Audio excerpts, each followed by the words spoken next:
This is a video demonstration to support techniques and procedures used in the book Korean Kinetic Acupuncture, Acupuncture's Next Generation Muscle Trigger Point Technique by Dr. Evan Mahoney.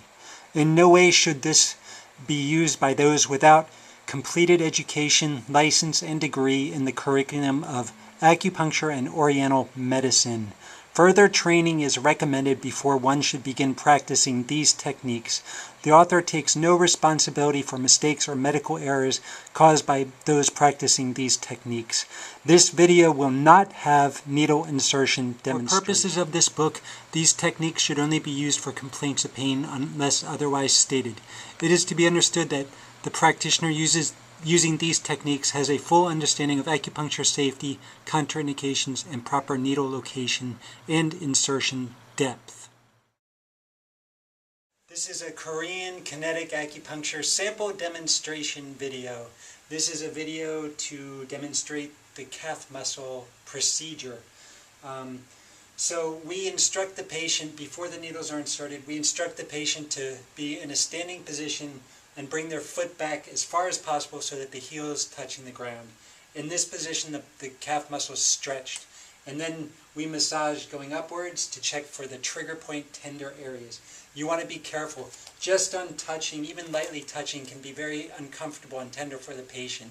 And it may surprise them. They may get sweaty, faint, they may pass out just by touching. So there's some tender areas, and where they're at, we'll insert the needles. That's the trigger point areas. So there's two procedures with this technique. The first procedure is that once the needles are inserted, we're going to ensure the patient comfort by asking them to stand up on their toes. They're going to lift their heel off the ground. Go and lift. So by doing that, it flexes the calf muscle to lift the heel up off the ground. The needles are in place. The patient comfort has been ensured. So this is procedure number one. We just simply ask the patient to stand up, lifting their heel off the ground, and we resist with our hand here at the base of the heel. So go ahead and stand up. 1, 2, 3, 4, relax. Go ahead and stand up. 1, 2, 3, 4. Now, as I'm holding here, you can actually press down and counter that force pretty well. Lift up, 1, 2, 3, 4. So I'm stretching the calf muscle here. This will stretch the tendon of the Achilles and all the tendons underlying the carriage of the foot. It will relax the tendons and the tendons under the foot. So that's procedure number one. They stand up and you resist. You can do that 5 to 10 times. Procedure number two, we ask the patient to bring their foot back even further so that the heel is still touching the ground. So bring your foot back further. Heel's touching the ground. Now the patient hasn't been instructed. They're going to push against the wall. And as they push against that wall, that force is going to pass through their entire body and is going to drive the heel further into the ground. And that's going to further stretch the calf muscle. So patient pushes against the wall.